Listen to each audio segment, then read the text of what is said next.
আলহামদুলিল্লাহ ওয়াসসালাতু ওয়াসসালামু আলা রাসূলিল্লাহ ওয়া আলা আলিহি ওয়া সাহবিহি আজমাইন, আম্মা বা'দ। আল্লাহ সুবহানাহু ওয়া তাআলা অসংখ্য শুকরিয়া, যিনি আমাদেরকে তৌফিক দিয়েছেন রাসূল সাল্লাল্লাহু আলাইহি ওয়াসাল্লামের জীবনী সম্পর্কে জানার জন্য, শেখার জন্য, একত্রিত হওয়ার। আমরা বলি আলহামদুলিল্লাহ। আসলে এটা আল্লাহ সুবহানাহু ওয়া তাআলার পক্ষ থেকে একটা ব্লেসিংস যে আমরা বসতে পারছি প্রতিদিন রাসূল সাল্লাল্লাহু আলাইহি ওয়াসাল্লামের জীবনী সম্পর্কে জানার জন্য। প্রত্যেক সপ্তাহে আমরা 2 দিন বসি, এটা কিন্তু ছোট ব্যাপার না। আমরা মনে করতে পারি যে এইটা আবার এমন কি ব্যাপার, এটা ছোট ব্যাপার না। সপ্তাহে 2 দিন, শুক্রবার বুধবার, 2 দিন হয়। এখন এটা আসলে একটা ব্লেসিংস, মানে যে বসতে পারা এবং কোথাও বসলে আপনি কিছু না কিছু একটা শব্দ তো শেখা যায়, একটা নতুন জিনিস তো শেখা যায়। আর যদি নাও শিখে অন্তত পক্ষে রাসূল কি বলছে যে জ্ঞানের আসলে যখন কেউ বসে, আল্লাহ সুবহানাহু ওয়া তাআলার পক্ষ থেকে রহমত বর্ষণ হতে থাকে, ফেরেশতারা তাদের ডানা বিছিয়ে দেয়। এই যে আমরা বসছি না, আর ফেরেশতাদের ডানার উপরে বসছি, তো এটা ছোট ব্যাপার না। এই ব্লেসিংস আল্লাহ সুবহানাহু ওয়া তাআলা সবাইকে দেন। আমি সবসময় বলি যে বাইরে যত লোক এখন আছে ওই তুলনায় আমরা ভিতরে কত লোক, 0.01% লোকও না। তো আলহামদুলিল্লাহ, এটা আসলেই বড় ব্লেসিংস। আল্লাহ সুবহানাহু ওয়া তাআলার শুকরিয়া আদায় করা উচিত আমাদের, তিনি যেন আমাদের তৌফিক দিয়েছেন। আর আমরা স্টাডি করতেছি কি রাসূল সাল্লাল্লাহু আলাইহি ওয়াসাল্লামের জীবনী। বিশ্ব অনুভূত সর্বশ্রেষ্ঠ মানুষ যিনি রাসূল সাল্লাল্লাহু আলাইহি ওয়াসাল্লাম, যার জীবনী হচ্ছে আমাদের আদর্শ, যার জীবন থেকে আমাদের শিখতে হবে সবকিছু, উনি আমাদের অনুকরণীয় দৃষ্টান্ত। আমরা আলোচনা করেছেন যে মক্কা বিজয়ের পরে রাসূল সাল্লাল্লাহু আলাইহি ওয়াসাল্লাম কয়েকজনকে নাম বলছিলেন যাদেরকে মাফ করা হবে না। যদিও বলছেন মাফ করা হবে না, কিন্তু তার মধ্যে যারা এসে মাফ চাইছে, ওইভাবে মাফ মানে একান্তভাবে এসে মাফ চাইছে, তাদেরকে মাফ করে দেওয়া হয়েছে। তারপর আমরা আলোচনা করছিলাম 2 সাহাবীর কথা, যাকে উসমান বিন আফফান নিয়ে আসছিলেন। রাসূল তাকে মাফ করতে চান নাই, 3বার তিনি মাফ করতে চান নাই, পরে তিনি বাধ্য হয়ে তাকেও মাফ করছেন। তো এইভাবে যে আসছে মাফ চাইছে তাকে মাফ করা হয়েছে। কিছু লোক অবশ্য তাদের জন্য ওই হত্যা কার্যকর করা হয়েছে, যাদের নাম বলছেন তাদের মধ্যে কয়েকজনকে। বলতেছিলাম ইকরিমা বিন আবু জেহেলের কথা। ইকরিমা বিন আবু জেহেল পলায়নের অবস্থায় ইয়েমেনের পথ ধরে চলে যায়, কিন্তু তার স্ত্রী রাসূল সাল্লাল্লাহু আলাইহি ওয়াসাল্লামের খেদমতে উপস্থিত হয়ে আশ্রয় প্রার্থনা করলে তিনি তাকে আশ্রয় প্রদান করেন। তারপর যখন তার স্ত্রী মুসলমান হয়ে গেল, তখন সে ওই ইয়েমেনের রাস্তা দিয়ে গিয়ে তার হাজব্যান্ডকে খুঁজে নিয়ে আসলো, এসে রাসূল সাল্লাল্লাহু আলাইহি ওয়াসাল্লামের কাছে মাফ চাইলো। রাসূল তাকে মাফ করে দিল, তারপরে সে বায়াত নিল এবং সে আলহামদুলিল্লাহ ইসলামের খেদমত করছে পরবর্তীতে। জাযাকাল্লাহ খাইর। তো দেখেন, আল্লাহ সুবহানাহু ওয়া তাআলা চাইলে কাকে দিয়ে ইসলামের খেদমত করাইতে পারেন। মানে আমরা কল্পনা করতে পারি যে এই লোক ইসলামের খেদমত করবে। আবু জেহেলের ছেলে, আবু জেহেল, ইসলামের রাসূল বলছে যে উম্মতে ফেরাউন হচ্ছে আবু জেহেল, ওই আবু জেহেলের ছেলে ইসলামের খেদমত করছে। সুবহানাল্লাহ, এটা ছোট ব্যাপার না। তো ঈমান মানুষকে কিভাবে পরিবর্তন করে দেয়, এটা মানে কি, মানে দৃষ্টান্তমূলক একটা ঘটনা সিরাতে, যে ঈমান মানুষকে কিরকম পরিবর্তন করে দেয়। সুবহানাল্লাহ। তো ঈমানের শক্তি আসলে আমরা বুঝি না যে ঈমান কি জিনিস। সুবহানাল্লাহ। তো সে মক্কায় প্রত্যাবর্তনের পর সে ইসলাম গ্রহণ করে এবং তার ঈমানের অবস্থা খুব ভালো থাকে। আর আরেকজনের কথা বলছেন ইবনে খাতাল, যে কাবাগরের পর্দা জুড়ে ঝুলছিল। একজন সাহাবী রাসূল সাল্লাল্লাহু আলাইহি ওয়াসাল্লামের খেদমতে উপস্থিত হয়ে তাকে তার সম্পর্কে অবগত করলে তিনি তাকে হত্যার নির্দেশ প্রদান করেন, তার ফলে তাকে হত্যা করা হয়। তেমন বলতে পারেন যে কাবাগরের গিলাফ ধরে ছিল, তারপরে তাকে হত্যা করা হলো। রাসূল তো আগেই বলছেন এই নামগুলোর মধ্যে কেউ যদি কাবাগরের গিলাফ ধরেও থাকে, তাকে হত্যা করতে হবে, কারণ এরা এত বড় বড় অপরাধ করছে। এরা মানহানি করছে মুসলমানদের, রাসূল সাল্লাল্লাহু আলাইহি ওয়াসাল্লামকে মানহানি করছে এবং বড় বড় অপরাধ করছে এরা। এর মধ্যে কিছু ছিল যারা আগে মুসলমান হয়ে গেছিল, মুসলমান হওয়ার পরে মুরতাদ হয়ে গেছিল, ইসলাম থেকে এরা খারিজ হয়ে গেছিল। তো মুরতাদের শাস্তি মৃত্যুদণ্ড, যদি না সে আবার ইসলামে ফেরত আসে। তো মাকিস বিন সাবাবাকে নুমাইলা বিন আব্দুল্লাহ হত্যা করেন। মাকিসও পূর্বে মুসলমান হয়েছিল, কিন্তু পরে এক আনসারীকে হত্যা করে সে মুরতাদ হয়ে গিয়েছিল, তো তার শাস্তি মৃত্যুদণ্ড। হারিস রাসূল সাল্লাল্লাহু আলাইহি ওয়াসাল্লামকে খুব কষ্ট দিতে ব্যক্তিকে আলী রাদিয়াল্লাহু আনহু হত্যা করেন। হাব্বাব বিন আসওয়াদ হচ্ছে সে ব্যক্তি যে রাসূল সাল্লাল্লাহু আলাইহি ওয়াসাল্লামের কন্যা জয়নবকে তার হিজরতের প্রাক্কালে তীক্ষ্ণ অস্ত্রবিদ্ধ করেছিল, যাতে তিনি উটের হাওদা থেকে এক খণ্ড কঠিন পাথরের উপর পড়ে যান এবং এর ফলে তার গর্ভপাত হয়ে যায়। মক্কা বিজয়ের সময় এই ব্যক্তি পলায়ন করে, পরবর্তী সময় সে ইসলাম গ্রহণ করে, অতঃপর তার ঈমানের অবস্থা ভালো থাকে।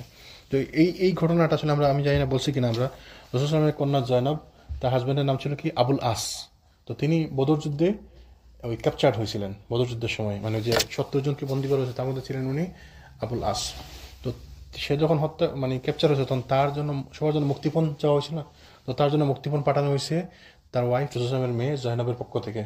তো একটি সোনার চুড়ি বা একটি অলংকার আর কি। তো রাসূল সাল্লাল্লাহু আলাইহি ওয়াসাল্লাম অলংকার দেখে তিনি চিনতে পারছেন যে তার ওয়াইফ খাদিজা রাদিয়াল্লাহু আনহা তার মেয়ের বিয়ের সময় এই অলংকারটি দিয়েছিলেন। তো এটা পাওয়ার পর তিনি ওই অলংকারটি ফেরত দেন। ফেরত দিয়ে বলেন যে তুমি যদি আমার মেয়েকে ছেড়ে দাও, আসতে দাও মদিনাতে, তাহলে তোমাকে আমি বিনিময়ে মুক্তি দেবো। তো এই বিনিময়ে তাকে রাসূল সাল্লাল্লাহু আলাইহি ওয়াসাল্লামের মেয়েকে মদিনাতে আসতে দিবে এই শর্তে তিনি তাকে মুক্ত করে দেন, এবং সে ওখানে যাওয়ার পর রাসূল সাল্লাল্লাহু আলাইহি ওয়াসাল্লামের মেয়েকে মদিনাতে আসার জন্য পাঠিয়ে দেয়। প্রতিমধ্যে আসার সময় রাস্তায় কিছু দুষ্কৃতিকারী তাকে রাস্তায় কষ্ট দেয়, তাকে উটের উপর থেকে ফেলে দেয় এবং তিনি পড়ে উপর থেকে পড়ে গিয়ে আঘাতপ্রাপ্ত হন এবং এই আঘাতের কারণে পরবর্তীতে তিনি মারা যান। এই আঘাতের কারণে, এই আঘাত থেকে তিনি আর ওই মানে রিকভার করতে পারেন এবং এইটার কারণে তিনি মারা যান। তো এই ছিল জয়নব। তো জয়নব রাদিয়াল্লাহু আনহাকে যে হত্যা করছিল তাদের মধ্যে একজন, ওই যার নাম বললাম হাব্বাব বিন আসওয়াদ, তারই বংশধর থেকে আসছিল যে ফাতেমি ডাইনেস্টি। আমি জানি আপনারা শুনছেন কিনা, ইজিপ্টে একটা ডাইনেস্টি ছিল। মুসলমানদের খেলাফত সম্পর্কে আমাদের আসলে তো ধারণা নাই অনেকের। তো প্রথম দিকে রাসূল সাল্লাল্লাহু আলাইহি ওয়াসাল্লাম মারা যাওয়ার পরে যখন খোলাফা রাশিদিন ছিল, আবু বকর, ওমর, ওসমান, আলী, হাসান রাদিয়াল্লাহু আনহু, তারপরে গেল মুয়াবিয়ার কাছে। তো মুয়াবিয়ার কাছে যাওয়ার পরে তিনি এটাকে তার পরিবারের মধ্যে নিয়ে নিলেন। এরপর থেকে আর কেউ ওইভাবে খলিফা হতে পারেন তার পরিবার ছাড়া। সেটা হলো আব্বাসীয় খেলাফত। আব্বাসীয় খেলাফত থাকলো অনেক বছর। তারপরে আব্বাসীয় খেলাফতের কাছ থেকে পরবর্তীতে আসলো অটোমান এম্পায়ারের কাছে। অটোমানের কাছে থাকলো এটা প্রায় 800-900 বছর। এবং যখন ছিল ওই মঙ্গোলিয়ানরা যখন ছিল, তো মঙ্গোলিয়ানদেরকে পরাজিত করেছিল ইজিপ্টের একটি ডাইনেস্টি ছিল ফাতেমিড ডাইনেস্টি। ওই ফাতেমিড ডাইনেস্টি ওই মঙ্গোলিয়ানদেরকে পৃথিবীর মুখে আর কেউ পরাজিত করতে পারে নাই। এরা মানে এত মানে হিংস্র ছিল আর কি, যেখানে যেত জ্বালিয়ে পুড়িয়ে সব সারখার করে দিত, মানুষ, গাছপালা, পশুপাখি সব পুড়িয়ে দিত। মানে অনেক আলমুলাও বলছেন যাদেরকে এরাই হচ্ছে ইয়াজুজ মাজুজ, ওদের ব্যাপারে বলছে এরাই হচ্ছিল ইয়াজুজ মাজুজ। মানে এরা এত হিংস্র ছিল যে মানুষ, এদের নাম শুনলে ভয়ে মানুষ লুকিয়ে যেত। যুদ্ধ করা তো পরের কথা, এরা এত মানে পুরা পৃথিবীতে এরা শাসন করছে, অর্ধেকের পর পৃথিবী এরা শাসন করছে। তো এদেরকে পরাজিত করছে কে? ওই ফাতেমিড ডাইনেস্টি। তো ফাতেমিড ডাইনেস্টি এই ছিল ওর বংশধর যে হারিস, হাব্বাব বিন আসওয়াদ, তার বংশধর যে ফাতেমিড ডাইনেস্টির ছিল আর কি ওরা। তো এনিওয়ে পরবর্তীতে মঙ্গোলিয়ানরা ইন্ডিয়া থেকে, এরা মুসলমান হয়ে গেল। মঙ্গোলিয়ানরা মুসলমান হয়ে গেল, তাদের মধ্যে শেষের দিকে কিছু শাসক মুসলমান হওয়ার পরে তারা ইসলামের খেদমত করলো। ইন্ডিয়াতে যখন মুসলমানরা ওই শাসন করলো, তার মধ্যে ছিল মঙ্গোলিয়ানদের একজন শাসক।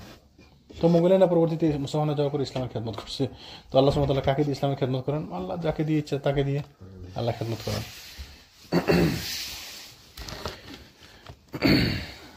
তো ইবনে খাতালের দু দাসীর একজনকে হত্যা করা, যে দুজন দাসীর কথা বলছিলাম যারা রাসূল সাল্লাল্লাহু আলাইহি ওয়াসাল্লাম যাদের ব্যাপারে 9 জনের কথা বলছেন, তাদের মধ্যে এই দুজন। একজনকে হত্যা করা এবং দ্বিতীয়জন আশ্রয় প্রার্থনা করলে তাকে আশ্রয় দেওয়া হয়, অতঃপর সে ইসলাম গ্রহণ করে। অনুরূপভাবে সারা, তার জন্য আশ্রয় চাওয়া হলে তাকে দেওয়া হয়, আশ্রয় দেওয়া এবং করে সে ইসলাম গ্রহণ করে। তো সার কথা হচ্ছে 9 জনের মধ্যে 4 জনকে হত্যা করে এবং 5 জনকে ক্ষমা করা হয় এবং সকলেই ইসলাম গ্রহণ করে। হাফেজ ইবনে হাজার লিখছেন, যাদের রক্ত মূল্যহীন সাব্যস্ত করা হয় তাদের প্রসঙ্গে আবু মাশআর, হারিস বিন তলাতিল খুজাইর উল্লেখ রয়েছে। আলী রাদিয়াল্লাহু তাকে হত্যা করেন। ইমাম হাকিম এর তালিকায় কাব বিন সুহাইরের উল্লেখ করেছেন। তো এইভাবে কিছু কিছু লোকের ব্যাপারে বলা হয়েছে তাদেরকে হত্যা করা, কিন্তু আসলে এর মধ্যে কয়েকজনকে হত্যা করা হয়েছে, বাকিদের কেমনি মাফ, তারা এসে মাফ চাইছে, আশ্রয় চাইছে, তাদেরকে আশ্রয় দেওয়া হয়েছে, মাফ করা হয়েছে। এ তালিকার মধ্যে ছিল ওয়াহশি বিন হারব এবং আবু সুফিয়ানের স্ত্রী হিন্দা বিনতে উতবা, যারা ইসলাম গ্রহণ করেছিল। ওয়াহশির কথা মনে আছে? ওয়াহশি কে ছিল? যে হামজাকে হত্যা করছে। তো রাসূল তাকে মাফ করে দিয়েছিলেন, কিন্তু তিনি খুব কষ্ট পাইছিলেন যে তার চাচার মৃত্যুর কারণে। এবং তিনি ওয়াহশি ওই ঘটনার পরে খুবই অনুতপ্ত ছিল এবং সে বলছিল যে আমি ইসলামের এত বড় ক্ষতি করছি, নিশ্চয়ই আমি চাই আমার দ্বারা ইসলামের অত বড় একটা উপকার হোক। এবং সে মুসাইলামাকে হত্যা করছিল ওই রিদ্দার যুদ্ধে সে মুসাইলামাকে হত্যা করছিল। ওই যুদ্ধে যখন সে গেছিল, সে তার ইচ্ছাই ছিল যে আমি যুদ্ধ করবো না, আমি শুধু একটা উদ্দেশ্যে থাকবো এখানে, যেন আমি মুসাইলামাকে হত্যা করতে পারি। মুসাইলামাকে হত্যা করে সে তার ওই পেব্যাক যদি বলা হয় তাহলে পেব্যাক সে দিছে। এবং এটা আসলে বিশাল বড় খেদমত, কারণ মুসাইলামা ছিল অনেক বড় মাপের দুশমন। মুসাইলামা মৃত্যুর পরে সে যুদ্ধ হয়েছে আবু বকর রাদিয়াল্লাহু আনহু শাসনকালে। তো ওই সব মুসাইলামার পক্ষে বিশাল বাহিনী ছিল এবং ওই যুদ্ধে মুসলমানদের অনেক বড় ক্ষতি হয়েছে এবং বিশাল বড় যুদ্ধ ছিল এবং তার পক্ষে অনেক লোকও ছিল মুসাইলামার পক্ষে। তাকে হত্যা করা সহজ ব্যাপার ছিল না এবং তাকে হত্যা করে ওয়াহশি আসলেই মানে ইসলামের খেদমত করছে। তারপরে বলেছে আবু সুফিয়ানের স্ত্রী হিন্দার কথা, আমরা আলোচনা করবো তার ব্যাপারে ইনশাআল্লাহ ডিটেইলস। তাদের মধ্যে ছিল ইবনে খাতালের দাসী আরনাব এবং উম্মে সাদ, এদেরকে হত্যা করা হয়েছিল। ইবনে ইসহাক অনুরূপ উল্লেখ করেছেন। তো এভাবে পুরুষদের সংখ্যা দাঁড়ায় 8 এবং মহিলাদের সংখ্যা দাঁড়ায় 6, মানে 14 জন। এক বর্ণনা আছে 9 জন, আর বর্ণনা আছে 14 জনের কথা। তো মোটামুটি এই ছিল যাদেরকে রাসূল বলছে তাদেরকে হত্যা করা হবে, তারা যদি মাফ চায় তাদেরকে মাফ করা হবে না, কিন্তু আসলে তাদের মধ্যে ম্যাক্সিমাম কি তাকে মাফ করে দিয়েছেন এবং যারা আশ্রয় প্রার্থনা করছিল তাদেরকে আশ্রয় দেওয়া হয়েছিল এবং তাদেরকে মাফ করা হয়েছিল। সাফওয়ান বিন উমাইয়া এবং ফুজালা বিন উমাইরের ইসলাম গ্রহণ। সাফওয়ান বিন উমাইয়া কে ছিল? সাফওয়ান তো নামই সাফওয়ান, তাই না? সাফওয়ান বিন উমাইয়া, তার স্পেশাল কোনো পরিচয় আছে? তার বাবার নাম ছিল উমাইয়া বিন খালাফ, ওই যে দুষ্টু উমাইয়া। উমাইয়া ছিল যে বেলাল যে মালিক যে ছিল, যে বেলালকে অনেক কষ্ট দিত, বেলালও তাকে চেতানোর জন্য খালি তাকে বলতো, বল তুই আর মোহাম্মদের কথা বলবি, বল তুই আল্লাহর কথা বলবি। তো বেলালকে খালি কষ্ট দিত আর মারতো, কিন্তু বেলাল বলতো আহাদুন আহাদ। তো বেলাল বর্ণনা করতেছিলেন পরে, যখনই সে আমাকে মারতো, উত্তক্ত করতো এবং আমাকে বলতো যে তুই বল মোহাম্মদের কথা বলবি, তখন আমি তাকে আবার বলতাম আহাদুন আহাদ, যাতে সে আরো চিন্তাতে আরো রাগ করবো, আমাকে আরো অত্যাচার করতো। তো এইভাবে অত্যাচার করছে। তো এক পর্যায়ে আবু বকর রাদিয়াল্লাহু আনহু তাকে বেলাল রাদিয়াল্লাহু আনহুকে গিয়ে মুক্তি মানে গোলাম আজাদ করেন, যে পয়সার বিনিময়ে তাকে আজাদ করেন। আবু বকর রাদিয়াল্লাহু আনহু তার উমাইয়া বিন খালাফের কাছে গিয়েছিলেন, গিয়ে বলছিলেন যে তুমি কত টাকা চাও এর ব্যাপারে বিনিময়ে, আমি একে মুক্ত করে নিয়ে যেতে চাই, একে কিনতে চাই। তো উমাইয়া বিন খালাফ একটা সংখ্যা বলছিল, আমি ভুলে গেছি কতদিন, 400 বা 600 এরকম একটা সংখ্যা বলছিল, 400 না? তো আবু বকর রাদিয়াল্লাহু সাথে সাথে দিয়ে দিয়েছিলেন, 400 দিয়ে তাকে মুক্ত করেন। মুক্ত করার পরে তাকে ফ্রি করে দিয়েছেন। তো উমাইয়া বিন খালাফ বলে, আরে বোকা, তুমি যদি আমাকে এর জন্য 40 দিরহামও দিতা, তাকে আমি দিয়ে দিই, তো আমার কাছে গুরুত্বই নাই আর। আবু বকর বলেন যে তুমি বোকা, আমি বোকা না, তুমি জানো না, তুমি যদি এর জন্য আমাকে 4000ও চাইতে আমি দিয়ে দিতাম। তুমি জানো না এর কাছে আমার গুরুত্ব আমাদের কাছে কিরকম। ইসলাম, মুসলমান, এক মুসলমানের রক্ত আরেক মুসলমানের জন্য হারাম ঘোষণা করছে আল্লাহ সুবহানাহু ওয়া তাআলা। তো সাফওয়ানের রক্ত মূল্যহীন সাব্যস্ত করা হয়নি, মানে তাকে তার ব্যাপারে হত্যার ঘোষণা দেওয়া হয়নি, কিন্তু যেহেতু সে ছিল কুরাইশের জন্য বড় নেতা, সেহেতু সে তার নিজ জীবনের ভয় ছিল যথেষ্ট, এবং এই কারণে সে পলায়ন করেছিল। উমাইর বিন ওয়াহাব জুমাহি রাসূল সাল্লাল্লাহু আলাইহি ওয়াসাল্লামের খেদমতে উপস্থিত হয়ে তার জন্য ক্ষমা প্রার্থনা করেন। রাসূল সাল্লাল্লাহু আলাইহি ওয়াসাল্লাম তাকে আশ্রয় প্রদান করেন এবং এর প্রতীক স্বরূপ তাকে তার পাগড়িটি প্রদান করেন এবং মক্কায় প্রবেশ করলে যা তিনি নিজ মস্তকে বেঁধে রেখেছিলেন। মানে ওই রাসূল সাল্লাল্লাহু আলাইহি ওয়াসাল্লামের একটা আমার এই বর্তমানে তো এগুলো নাই, আগের যুগে জিনিসগুলো ছিল। দেখেও যদি বলতো আমি রাসূল সাল্লাল্লাহু আলাইহি ওয়াসাল্লামের পক্ষ থেকে আসছি এবং সাথে রাসূল সাল্লাল্লাহু আলাইহি ওয়াসাল্লাম কোনো একটা জিনিসের সাথে থাকতো, তাহলে সবাই বিশ্বাস করতো যে অবশ্যই রাসূল সাল্লাল্লাহু আলাইহি ওয়াসাল্লামের পক্ষ থেকে আসছে। যেমন এরকম হয়েছিল, রাসূল সাল্লাল্লাহু বদর যুদ্ধের পরে এক সাহাবীকে পাঠাইছেন যে যাও মদিনাতে খবর দাও গিয়ে আমরা বিজয়ী হয়েছি। তখন কুরাইশদেরকে আপনারা হারাইছেন, 300 জন লোক ছিলেন, গেছেন, আর 1000কে হারাইছেন, কে বিশ্বাস করবে? তো যাকে পাঠাইছেন, আই থিঙ্ক বেলালকে পাঠাইছিলেন, বেলাল রাদিয়াল্লাহু আনহুকে। তো সাথে রাসূল তার উটটি দিয়ে দিয়েছিলেন কাসওয়া, যাতে সবাই বুঝতে পারে যে বেলাল সত্যি বলছেন। তো মানে ওই সাহাবী আমি শিওর না, হয়তো বেলাল রাদিয়াল্লাহু আনহু বা অন্য কেউ, যাকে পাঠাইছেন তিনি গিয়ে বলছেন যে আমরা তো বিজয়ী হয়েছি, তো বিশ্বাস করে না মানুষজন। তো পরে তখন রাসূল উট তার সাথে, তখন বিশ্বাস করতে বাধ্য হল যে তার মানে রাসূল পক্ষ থেকে সংবাদ নিয়ে আসছে। এরকম হয়েছিল আরেকটি ঘটনা, রাসূল সাল্লাল্লাহু আলাইহি ওয়াসাল্লাম যখন ওই হিজরত করতেছিলেন, আপনাদের মনে আছে কে আটকাইছিল তাদেরকে, আটকানোর চেষ্টা করছিল? একজন লোক যে তাদেরকে আটকানোর চেষ্টা করছিল আবু বকর রাদিয়াল্লাহু আনহু এবং রাসূলকে, সুরাকা বিন মালিক। তো সুরাকা, ওই ঘটনা আমি বলছিলাম, আমরা আলোচনা করছিলাম ডিটেলস। তো সুরাকা যখনই আগাইতে চায়, রাসূল সাল্লাল্লাহু আলাইহি ওয়াসাল্লামের দিকে আগাইতে চায়, তখনই সে তার ঘোড়া লাগায় না, সামনে যায় না তার ঘোড়া, যখনই ঘুরে পিছন দিতে চায় তার ঘোড়া উঠে আবার পিছন দিকে যায়। তো এইভাবে সুরাকা বুঝতে পারো যে এই লোককে আমি আমার পক্ষ থেকে কিছু করা সম্ভব না, কিন্তু নিশ্চয়ই আল্লাহর পক্ষ থেকে প্রোটেক্টেড। তখন যখন সে তার সামনে আগে তার গোড়ার পা ডুবে যায় মাটিতে, তখন রসুল ডাক দিয়ে বলে যে আমাকে মুক্ত করেন, আপনার দোয়া করার জন্য, আমি যেন মুক্ত হয়ে যাই। তো রসুল তার জন্য দোয়া করলেন এবং তখন সে মুক্ত হয়ে গেল। তখন সে কাছাকাছি আসলে সে বললো, সে মুসলমান হয় না, তখন সে বলছে আমি যদি কখনো মদিনায় যাই, আমাকে একটা কিছু দাও যেন আমি বলতে পারি যে আমি তোমাদের সঙ্গে আমার দেখা হয়েছিল। তো রসুল তাকে তার কোনো একটা জিনিস দিয়েছিলেন, যে তার ব্যবহার কোনো একটা জিনিস দিয়েছিলেন, যে তুমি কখনো যাও তো এটা দেখিও যেন বুঝতে পারে যে তুমি আমার সাথে তোমার দেখা হয়েছিল বা তুমি প্রোটেক্টেড। এবং এইটা সে অনেক বছর পরে সে যখন মুসলমানদের মুখোমুখি হয়েছিল কোনো এক কারণে, এবং সেটা দেখানোর পরে সে ওই মুসলমানরা তাকে মাফ করে দেয়, মানে তাকে ছেড়ে দেয় আর কি, এবং সে মুসলমান হয়ে যায়, সুরাকা বিন মালিক। এইভাবে এই সাফওয়ানকে মুক্ত করার জন্য যে তাকে তার জন্য আশ্রয় প্রার্থনা করেন উমাইর বিন ওয়াহাব জুমাহি, তো তিনি রাসূল সাল্লাল্লাহু কাছ থেকে তার পাগড়িটি নিয়ে গেলেন, যে যেন তখন সাফওয়ান আসবে তখন যেন পাগড়িটি পরে থাকে, সবাই বুঝতে পারবে সে আসলে রাসূল সাল্লাল্লাহু কাছ থেকে পারমিশন পাইছে বা সে প্রোটেকশন পাইছে রাসূল সাল্লাল্লাহু কাছ থেকে। তো তখন তাকে কেউ হত্যা করবে না। যেমন আমরা কতদিন আগে আলোচনা করছি না, আবু সুফিয়ানকে যখন নিয়ে যাচ্ছিলেন সবাই তাকে হত্যা করার জন্য উদ্যত হলো। যখন দেখলেন যে রাসূল সাল্লাল্লাহু আলাইহি ওয়াসাল্লামের ওই বাহনের উপর আবু সুফিয়ানকে বসায় নিয়ে যাচ্ছে আবু আব্বাস, বুঝতে পারেন যে তাহলে নিশ্চয়ই রাসূল সাল্লাল্লাহু আলাইহি ওয়াসাল্লামের পক্ষ থেকে সে সিকিউরড বা নিরাপত্তা পাইছে। তো উমার যখন সাফওয়ানের নিকট পৌঁছল, তখন সে জিদ্দা হতে ইয়ামান যাওয়ার উদ্দেশ্যে সমুদ্র যাত্রার প্রস্তুতি নিচ্ছিল। উমার তাকে ফিরিয়ে আনলেন এবং তাকে 2 মাস সময় দেওয়ার জন্য রাসূল সাল্লাল্লাহু আলাইহি ওয়াসাল্লামকে অনুরোধ জানান। তিনি বললেন, তোমাকে 4 মাস সময় দেওয়া হলো। তুমি বুঝতে চাচ্ছ, তো ঠিক আছে, তোমাকে 4 মাস সময়, 2 মাস সময় চাইছো, 4 মাস দেওয়া হলো। তুমি 4 মাসের মধ্যে তুমি দেখো, চিন্তা করো, বুঝো। এরপর সাফওয়ান ইসলাম গ্রহণ করেন এবং তার স্ত্রী পূর্বে ইসলাম গ্রহণ করেছিলেন। তাদের উভয়ের বিবাহ বন্ধন পূর্ববত বহাল রাখলেন। এইখানে এটা একটা মাসালার ব্যাপার আছে এখানে। তাহলে যদি কেউ ইসলামে না থাকা অবস্থায় বিবাহিত থাকে হাজব্যান্ড ওয়াইফ, এবং তারপরে হাজব্যান্ড ওয়াইফ দুজন মুসলমান হয়ে গেল, তাহলে তাদের বিবাহ বলবৎ থাকলো, তাহলে তাদেরকে নতুন করে বিবাহ করা লাগবে না। এরকম অনেক হয়েছে, এরকম প্রি ইসলামিক সময় তাদের বিয়ে হয়েছে এবং ইসলাম গ্রহণের পরেও তাদের বিয়ে টিকেছিল। আবার যদি এমন হইতো যে হাজব্যান্ড বা ওয়াইফ একজন মুসলমান হয়েছে, আর কি মুসলমান হয়ই নাই, সে পুরা কুফরের উপর স্থির থাকলো, তাহলে তাদের বিয়েটা ভেঙে গেল। তাইলে কাফের আর মুসলমানের মধ্যে বিয়ে হয় না, বিয়ে টিকে না। এবং যদি একজন মুসলমান হয়ে যায়, একজন মুসলমান না থাকে, তাহলে বিয়ে ভেঙে যায়। কিন্তু ওদেরকে সময় দিয়েছে কেন? যাতে তারা, সে ইন দ্য প্রসেস ছিল, সে মুসলমান হবে, সে চিন্তা করতেছে, এই জন্য তাদের বিয়েটা বহাল থাকে। এই সময় আসলে আমরা এগুলো আলোচনা করা ঠিক না, এগুলো উলামাদের ব্যাপার। যে বাংলাদেশে কিছু লোক প্রশ্ন করে মাঝে মধ্যে আলেমদেরকে যে বিবাহের সময় যদি ওয়ালি না থাকে তাহলে তার বিয়ে বৈধ কিনা। রাসূল তো স্পষ্ট বলছে ওয়ালি ছাড়া বিয়ে বাতিল, বিয়ে বাতিল। লা ওয়ালিয়ুন ফানিকাহু হুয়া বাতিল, হুয়া বাতিল, হুয়া বাতিল। তাহলে যার ওয়ালি নাই, তার ওয়ালি ছাড়া বিয়ে হয়েছে, তার বিবাহ বাতিল। তাহলে কোনো মহিলা নিজেকে, কোনো মেয়ে নিজেকে বিয়ে দিতে পারে না।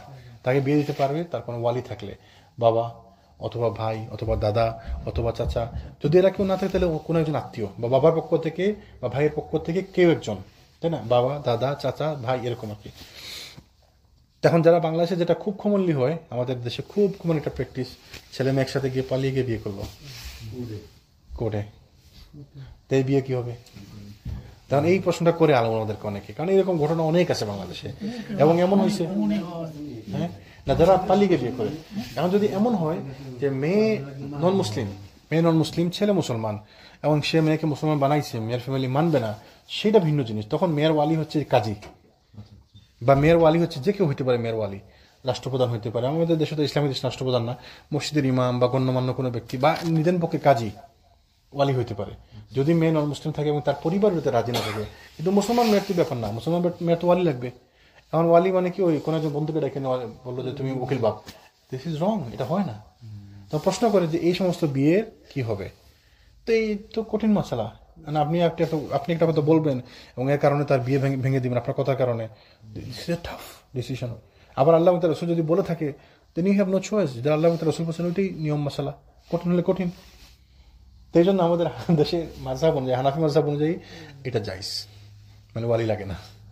কারণ ওয়ালি যদি লাগাইতে হয়, আমি নিজের কানে শুনছি আলেম বসে, দেখেন যদি ওয়ালি যদি লাগাইতে হয়, তাহলে যে হাজার হাজার বিবাহ ভেঙে যাবে, হাজার হাজার বিবাহ জিনা হয়ে যাবে। এবং এমনও হয়েছে বিয়ের 30-40 বছর হয়ে গেছে, এদের পোলাপাইনের বিয়ে হয়ে গেছে, এখন এই বিয়ের কি হবে? তো এটা নিয়ম। তো আমাদের আলেম বলছেন, আব্দুর রাজ্জাক বিন ইউসুফ হাফিজাহুল্লাহ বলছেন কি, তাইলে অন্তত এই কি করতে হবে, মেয়ের বাপকে ইনভলভ করতে হবে। এখন যখন 10 বছর 20 বছর হয়ে গেছে, মেয়ের বাপকে বলেন, সে রাজি হয়ে বিয়ে দিয়ে দেখাবার। তখন আল্লাহ আলম কোনটা সঠিক। আল্লাহ যেন আমাদেরকে এই কঠিন পরিস্থিতি থেকে হেফাজত করেন। আমরা এই সমস্ত পরিস্থিতিতে পড়তেও চাই না, আমাদের কোনো ভাই বন্ধু পরিস্থিতি পড়ুক, আমরা সেটাও চাই না। কঠিন ব্যাপার। দিন নিয়ে খেলা করা এটা সোজা ব্যাপার নেই। এই জন্য আমরা তখন যে কেউ আমাদেরকে যা জিজ্ঞেস করলে আমরা সাথে সাথে ফটফট করে উত্তর দিয়ে দিলাম। এই যে বলো না, আমাদের আগের যুগের আলেম জিজ্ঞেস করতো যে এটার মাসালাকে বলতে আমি জানি না। আমাদের যুগে আমি জানি না, এটা কঠিন, এটা কোনোদিন শুনবেন না, কেউ জানে না। শুনছেন কিন্তু আমি জানি না। এই যে আমরা এত ভিডিও দেখতেছেন, এত ভিডিও শুনছেন, এত লেকচার শুনছেন, কোনদিন কোনো আলেমের মুখে শুনছেন যে আমি জানি না? আমার মনে হয়। আবার এমনও, শুধু তো এমন না, আরো এক কাঠি বাড়া, ওই রাসূল সাল্লাল্লাহু আলাইহি ওয়াসাল্লাম এইটা হাদিসে এইটা আছে, কিন্তু আমার মনে হয় এইটা থেকে ওইটা ভালো বলে না। শুনছেন না? কোনদিন শুনছেন কোনো আলেম বলছে যে এটা আমি জানি না? কারণ বললে তাকে আর নিবেনি মার্কেটে, তাকে আর দাওয়াত দিয়ে নিবেনি। তারা যে 50, 30, 40 হাজার টাকা দিয়ে তারা নিলেও মাহফিলে, তাকে আর নিবেনি। আর দূর এত কিছু জানি না। অথচ বাঙালি ভাই আছে, মানে ফজরের সালাত ওয়াক্তের আগে এসে বাসা থেকে পড়ে আসে, এখন তার অনেক বুঝানো আছে, মানে এইটা হবে না, এইটা হবে না। এখন যদি এমন পড়ে, সে যদি প্রতিদিন কাজাও পড়ে, সেইটাও ভালো অন্তত আগে পড়ার থেকে। ধরুন প্রতিদিন সে সময় পরে পড়তেছে কোনো কারণে বাধ্য হয়ে, সে কাজা করতেছে, সেইটা তারপরেও ভালো এইটার থেকে, যে আগে পড়ার থেকে। আগে পরে আপনি আল্লাহ তাআলার রাসূলের বিরুদ্ধে করতেছেন, ঠিক না, এটা অন্যায়, এটা হবে না। উনি বলে আর কি মানুষ অঙ্ক জাহিল। ওই যে এক লোক বলছিল যে ফজর নামাজ পড়ছে, বলে অজু ছাড়া তো নামাজ হয় না। পড়লাম যে আপনি বলেন পড়া যাবে না, আমি তো পড়লাম যে, তা আমি পড়লাম, আপনি কি করবেন? আমি পড়ছি, হয় কে বলছে হবে না, হবে। তখন এইগুলো আপনি কি করবেন? জি, তার মধ্যে আবার আমরা মাঝে মধ্যে কিছু ভাইদেরকে বলি, এক তো অপরাধ করি আমরা, তারপরে আমরা বলে বেড়াই। তো এইটা কিন্তু আমরা একটা কঠিন ব্যাপার। আপনি একটা অপরাধ করবেন, ছোট হোক বড় হোক, অপরাধ ছোট বড় তো আল্লাহ সুবহানাহু ওয়া তাআলা ডিসাইড করবেন, তাই না? কাউকে আল্লাহ ছোট্ট ছোট অপরাধের কারণে জাহান্নামে দিয়ে দিবেন, কাউকে আল্লাহ বড় বড় অপরাধের কারণে মাফ করে দিবেন, বড় বড় অপরাধ থাকলেও। তো অপরাধ আপনি করবেন, আবার আপনি বলে বেড়াবেন। রাসূল সাল্লাল্লাহু আলাইহি ওয়াসাল্লাম কি বলছে? আমি আমার উম্মতের সবাইকে মাফ করে দেওয়া হবে ইল্লাল মুজাহিদা। তো বলছে মুজাহাদাকে ইয়া রাসূলুল্লাহ, বলছে তারা যারা কোনো অপরাধ করে আল্লাহ তার অপরাধকে গোপন রাখেন কিন্তু সে এটাকে প্রচার করে দেয়। ধরেন এক্সাম্পল, আপনি দুষ্টুটি সবার মধ্যে থাকে, অবশ্যই আপনি বলতে পারেন যে আপনি 100% ঠিক, আমি বলতে পারেন যে আমি 100% ঠিক। অবশ্যই আমার আপনার ভুল আছেই। লুবে পড়ে আমরা অনেক কিছু করি, প্রত্যেক মানুষ কি এমনি সাদে বসে যে কুল্লু বানি আদম খাত্তা, এটা কি এমনি সাদে বসেনি? আপনার ভুল নাই, আমার ভুল নাই। কিছু যদি নাও থাকে, আমি যে বাথরুমে যাবো, বাথরুমে গিয়ে আমি যে টিস্যু ইউজ করবো, এক পিস এতটুকু টিস্যু হলে আমার হয়। আমি এখানে কয়েক মানুষ করে কি আমি দেখছি এরকম মানুষ টিস্যু হাতে নিয়ে এরকম রোল করে, হাতে রোল করে নিয়ে টিস্যু ইউজ করে। হুদাই আমার এক পিস টিস্যু হলে আমি মজুর শেষ করে আমি মুছতে পারি, আমি 2 পিস 3 পিস টিস্যু নিলাম, এটা একটা জুলুম। বাড়িতে সবসময় ভাতকে হাত দেয়, এখানে আসলে চামচ ছাড়া হবে না। তাহলে এই যে একটা চামচ আপনি নষ্ট করলেন, দরকার ছিল না আপনার একটা চামচ, এটা জলদি করতে হবে না? তাহলে আমি এটা বলার উদ্দেশ্য কি, এটা বলার উদ্দেশ্য কি যে ভুল আমাদের প্রত্যেকের হয়, এগুলো ছোট ছোট ভুল, প্রত্যেক মানুষের ভুল। এই যে আমি ধরেন আমি যে কফিটা খাইলাম, চাটা খাইলাম, খাওয়ার পরে অনেক হয়েছে, আমি নিয়ে রেখে দিলাম, এমনি টেবিলে রেখে দিলাম, এটা এমন বড় কোনো অপরাধ না। আমি ভুলে গেছি বা আমি হয়তো ইচ্ছা করে করি নাই, ক্লিন করে রাখি নাই, কিন্তু এটা একটা অপরাধ। আরেকজন ভাইকে এটা ধুইতে হইতেছে, এটা তো কষ্ট। তাহলে মানে মুদ্রা কথা হচ্ছে প্রত্যেকের ভুল আছে আমাদের, তো ভুল ছাড়া কেউ মুক্ত না। তখন আমি একটা অপরাধ করলাম, ভুলবশত হোক ইচ্ছা করে হোক, আমি আল্লাহর কাছে মাফ চাইবো। আল্লাহ এটাকে গোপন রাখছে, তার মানে হচ্ছে আল্লাহ আমার ভালো চায় দেখে আল্লাহ এটা গোপন রাখছে। আর আমি এসে পরের দিন সকালবেলা জানো আমি কি করছি কালকে রাতে, বাস এখন যে আপনি আমাকে বলছেন আমি সাক্ষী হয়ে গেছি, আল্লাহ এটাকে আর মাফ করতে পারবো না, কারণ আমি তো সাক্ষী। কেমন আমি বলবো যে আল্লাহ তাদের শাস্তি দিলেন না এটার কারণে, সে তো এটা করছে, আমি সাক্ষী। তাহলে এটা খেয়াল রাখতো, সত কথা ভুল হয়ে যায়, আমাদের সবার ভুল হয়। তখন পর্যন্ত বলে তুমি এই কথা বলি বেড়াইও না, তাহলে তুমি সাক্ষী হয়ে গেলা।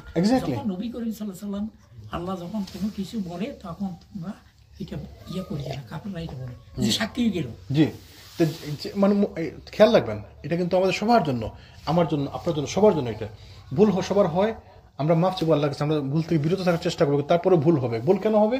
কারণ আপনি মানুষ, আপনি আদম সন্তান, আপনি নবী না, আল্লাহ রসুল না। আপনি নবীদেরও ভুল হয়েছিল না? হয়েছিল, আল্লাহ তাদেরকে মাফ করে দিচ্ছেন। কিন্তু আপনি নবী রাসূল না, আপনার ভুলকে মাফ করা হবে না। কিন্তু আপনি যদি মাফ চান, আপনি মাফ চাইতে হবে। কিন্তু এই জন্য আমাদের প্রত্যেক মুহূর্ত সময় আমাদেরকে ইস্তেগফারের মধ্যে থাকতে হবে। রাসূল প্রত্যেকটা হাদিস যে বলছে, প্রত্যেকটা কথা যে বলছে, প্রত্যেকটা কথার পিছনে যুক্তি আছে। এই যে বলছে প্রতিদিন 100 বার ইস্তেগফার করতে, 100 বারকে যদি আপনি ভাগ করেন 24 ঘন্টায়, অন্তত প্রতি ঘন্টায় 4 বার 5 বার করে ইস্তেগফার করা লাগতেছে, 4 বারের উপরে ইস্তেগফার করা লাগতেছে। তার মানে হচ্ছে আপনি ঘন্টায় যদি আমি 4 বার ইস্তেগফার করতে, মানে প্রতি 15 মিনিট একবার আমাকে ইস্তেগফার করতে হবে। আর যদি ঘুমানোর সময় বাদ দিয়ে আমার 6 ঘন্টা 7 ঘন্টা 8 ঘন্টা বাদ দিতে, মানে প্রত্যেক 5 মিনিটে 10 মিনিটে প্রত্যেক 3 মিনিট আমাকে একবার ইস্তেগফার করতে হবে 100 পূর্ণ করতে হইলে, তাই না? ঘুমানোর সময় বাদ দিলে চিন্তা করবেন, ব্যাপারটা লজিক্যালি চিন্তা করেন। তা আমি যদি প্রত্যেক ঘন্টায় অন্তত তোমাকে 10 বার ইস্তেগফার করি, তার মানে আমি প্রত্যেক 10 মিনিটে একবার ইস্তেগফার করা লাগতেছে, ঠিক না? তাইলে কি জন্য, কেন এটা এই এক্সট্রা কষ্ট আমাকে কেন দিল রাসূলুল্লাহ সাল্লাল্লাহু আলাইহি ওয়াসাল্লাম? কারণ আমরা ভুল করতেছি জেনে না জেনে। এই জন্য এখন আমি ধরেন আমি 5:47 একবার ইস্তেগফার করলাম, আর 5:57 একবার ইস্তেগফার করলাম। এই 10 মিনিটের মধ্যে আমার জানা অজানা যে ভুলগুলো হয়েছে, আল্লাহ যেন আমাকে এগুলো মাফ করে দেয়। লজিক দেখেন, যুক্তি দেখেন। আপনি বলবেন যে আমি কি অপরাধ করলাম? এই যে আমার ফোনের মধ্যে আমি একটা জিনিস আসলো, একটা মেসেজ আসলো, আমি মেসেজ রিপ্লাই করলাম, একজনকে বোকা দিলাম, আমি বুঝলাম না আমি ভুল, কিন্তু এটা আমার তো ভুল হয়েছে, তাই না? আচ্ছা, এই যে আমি মসজিদে আসলাম, আইসা আমি লাগিয়ে দিলাম চার্জার দিয়ে, আমার ফোন চার্জার লাগিয়ে দিলাম, হয়েছে না অপরাধ? হয়েছে না? করি না এগুলো আমরা? ছোট্ট ব্যাপার, ছোট্টখাটো ব্যাপার, কিন্তু অপরাধ তো হইতেছে আপনার। এই জন্য আমি না জানি আমার অপরাধ, অজান্ত অপরাধ হইতেছে, এই জন্য আমি প্রত্যেক 2 মিনিট 3 মিনিট 10 মিনিট পর ইস্তেগফার করবো। রাসূল সাল্লাল্লাহু আলাইহি ওয়াসাল্লামের যে সায়েন্টিফিক ব্যাখ্যা কত সুন্দর, মানে প্রত্যেকটা কথার পিছনে যুক্তি আছে, প্রত্যেকটা কথার পিছনে লজিক আছে, আপনি বুঝেন বা না বুঝেন। এই জন্য ঈমান আনতে হবে রাসূল সাল্লাল্লাহু আলাইহি ওয়াসাল্লামের কথা প্রত্যেকটা কথার উপরে, আমি বুঝি বা না বুঝি, আমার বোধগম্য হোক বা না হোক। এই জন্য আমার উপর আজকে যেমন বলছিলাম, বিপদ আসলে আমাকে ধৈর্য ধরতে হবে, আমাকে বিশ্বাস করতে হবে অবশ্যই এটা আমার জন্য ভালো আছে। ওই যে ইমাম হাসান বসরি রহিমাহুল্লাহ কি বলছেন, যে মানুষ জানে না তার জন্য কোনটা ভালো, সে যেটাকে ভালো মনে করতেছে হইতে পারে তার জন্য ভালো না। সূরা বাকারাতে আল্লাহ সুবহানাহু ওয়া তাআলা বলছে তুমি যেটাকে ভালো মনে করো সেটা তোমার জন্য ভালো নাও হইতে পারে, তুমি যেটাকে খারাপ মনে করো হইতে পারে সেটাই তোমার জন্য ভালো, তাই না? এই যে যখন আমাদের সার্জারি করা লাগে, যখন আমার একটা অসুস্থ সার্জারি করা লাগে, অনেকে যেমন ওপেন হার্ট সার্জারি করে, যেমন এইখান থেকে পুরো ছিঁড়ে ফেলে, তো মনে হতে পারে আহারে লোকটাকে তো কাইটটা সেটা শেষ করে দিচ্ছে, তাকে কাটছে কি জন্য? তার ভালো জন্য। তো এই কাইটটা যদি তার শরীর ভালো হতো, কাটাটা ভালো না তার জন্য, তার মানে মাঝে মধ্যে বিপদটা ভালো, এই বিপদের কারণে আপনার বেনিফিট হইতেছে, তাই না?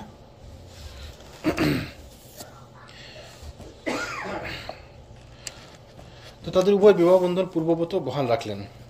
ফুজালা একজন বীর পুরুষ ছিল, ফুজালা আরেকজন নাম। রাসূল সাল্লাল্লাহু আলাইহি ওয়াসাল্লাম যখন তাওয়াফ করতেছিলেন তখন সে তাকে হত্যার উদ্দেশ্যে তার নিকট এসেছিল, কিন্তু রাসূল সাল্লাল্লাহু আলাইহি ওয়াসাল্লাম তাকে তার গোপন কুমতলবের কথা বলে দিলে সে মুসলমান হয়ে যায়। মানে একজনের মধ্যে আসছিল রাসূল সাল্লাল্লাহু হত্যা করতে, উনি তাওয়াফ করতেছেন, সে গোপন উদ্দেশ্যে নিয়ে আসে, তাকে আমি চান্স পেলে হত্যা করবো। রাসূল তাকে যখন দেখেন তাকে ডাকে বলে দিলেন যে তুমি আসলে হত্যা করতে না, সে অবাক হয়ে গেল।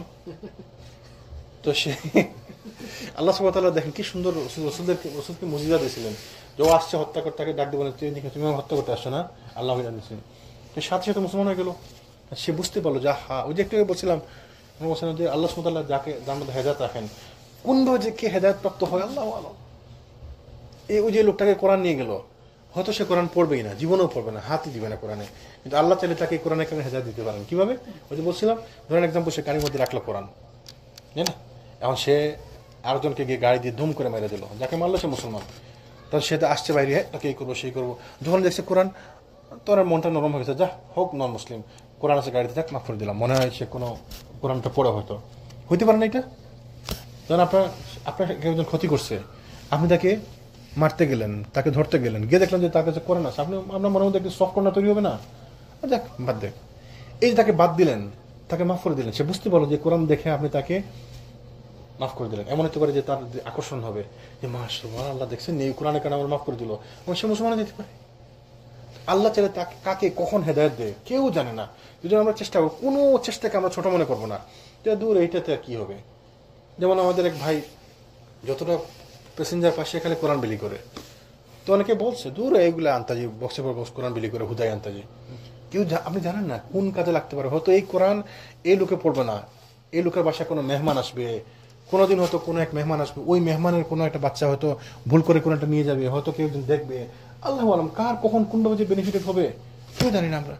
এমন হতে পারে লোক কোরআন নিয়ে গেছে, গাড়িতে নামার পরে এমনি ফাট করে ফেলাই দিল, দিতে পারে না। আমরা এরকম করি না? অনেক জায়গায় যাই, অনেক মসজিদে যাই, ওই ফ্ল্যাট দিয়ে নেই সুন্দর করে নিয়ে আমরা হাতের মধ্যে নিয়ে গোটামুটা করে আনলে, নর্মালি যেটা করি, মানে বাই ডিফল্ট সবাই কি করে, এটাকে নিয়ে ভাঁজ করে 3 বাস 4 বাস 5 বাস এই একটু ছোট করার পরে এমনি ফেলাই দেয়, করে কিনা মসজিদের ফ্লায়ার গুলা, হাদিসের কাগজগুলো যে ধরাই দেয় এগুলো পরে আর করে এগুলো তো এনে থাকে, জমা হয়। তো এই এমন ধরেন ওই লোকটা কোরআন নিল, যাকে তার প্যাসেঞ্জারকে কোরআন দিল, প্যাসেঞ্জার কোরআনটা আমি ফেলাই দিল মাটিতে, রাস্তা দূরে এটা আমি কেউ ফেলাই দিল। হয়তো মনে হতে পারে কোন একজন লোক এটা পাইছে, পাই এরা পড়তেছে, পরে সে হেদায়েত প্রাপ্ত হয়ে গেছে। তো আপনি জানেন না কোন কাজ জন্য কাকে আল্লাহ সুবহানাহু ওয়া তাআলা হেদায়েত দিবেন। এই জন্য আমরা কোনো কাজকে ছোট করে দেখবো না। যেমন এই লোক মুসলমান হয়ে গেল, শুধুমাত্র সে অবাক হয়ে গেল, কিভাবে জানলেন এটা, নিশ্চয়ই আল্লাহ তাকে জানাইছেন, সে হেদায়েত প্রাপ্ত হয়ে গেল, মুসলমান হয়ে গেল। বিজয়ের দ্বিতীয় দিন রাসূল সাল্লাল্লাহু আলাইহি ওয়াসাল্লাম ভাষণ দিলেন। তিনি জনতার সামনে দণ্ডায়মান এবং ভাষণের প্রারম্ভে আল্লাহর প্রশংসা এবং সব স্তুতি বর্ণনা পরিচালনা বললেন, আইয়ুহান নাস ইন্নাল্লাহা হাররামা মাক্কাতা ইয়াওমা খালাকাস সামাওয়াতি ওয়াল আরদ ফাহিয়া হারামুন বিহুরুমাতিল্লাহ ইলা ইয়াউমিল কিয়ামাহ। বাংলাটা বলি তো, ওহে লোক সকল, তিনি বললেন আল্লাহ সুবহানাহু ওয়া তাআলা যেদিন আকাশ এবং পৃথিবী সৃষ্টি করেছেন সেদিন মক্কাকে হারাম করে দিয়েছেন। তাহলে মক্কার নাম কি? হারাম। আমাদের দেশে কি বলে? হেরেম। কেন বলে? আসলে সবাই জানে হারাম, কিন্তু বলে কেন হেরেম? হারাম কেমনে বলি, এটা তো হালাল জায়গা, হারাম কেমনে বলি, তো এটা তাক হেরেম বলি। ওই হেরেম শরীফ বলে না আমাদের দেশে হেরেম শরীফ, অথচ হেরেম শব্দটাই খারাপ। হেরেম মানে হচ্ছে যে অন্দরমহল, রাজাবাসাদের অন্দরমহল, যেখানে তারা ওই তাদের ওয়াইফদেরকে রাখে, দাসীদেরকে রাখে, দাসীদেরকে রাখে। এটা নিয়ে তোরা করে না, মানে মক্কা গেছে ওই মনে করেন যে এই কাজ করার জন্য, আর কি কারণে হারাম এটা তো জানেই না। অথচ হারাম বলে না, মনে করে যে হালাল জায়গাকে হারাম বলবো, কিরকম শয়তানি এটা, বেয়াদবি, হেরেম বলি। আল্লাহ সুবহানাহু ওয়া তাআলা কোরআনকে হারাম, মানে মক্কাকে হারাম করে দিয়েছেন। হারাম কেন? মক্কাতে অনেক হালাল কাজ আপনি করতে পারবেন না। মক্কার এই বাউন্ডারি থেকে, মক্কা এবং মদিনা এই দুই জায়গার বাউন্ডারি, যে বাউন্ডারির ভিতরে আপনি অনেক জিনিস হারাম। কি হারাম?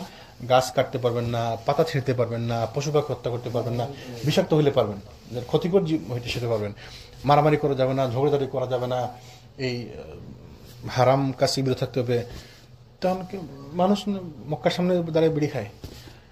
আমি কয়েকজনকে বলছি, আমার মনে হচ্ছে যে মক্কাতে যত লোক বিড়ি খায়, মনে হয় পৃথিবীতে কোনো জায়গায় লোক বিড়ি খায়। এই কোন রকম খালি যে মসজিদের বাউন্ডারিটা ক্রস করছে, একটা মতো স্টেপস ফলাইছে, সুবহানাল্লাহ। যারা গেছেন দেখছেন যে বিড়ি আর বিড়ি, লক্ষ লক্ষ বিড়ির ঠোসা, লক্ষ লক্ষ বিড়ির ঠোসা।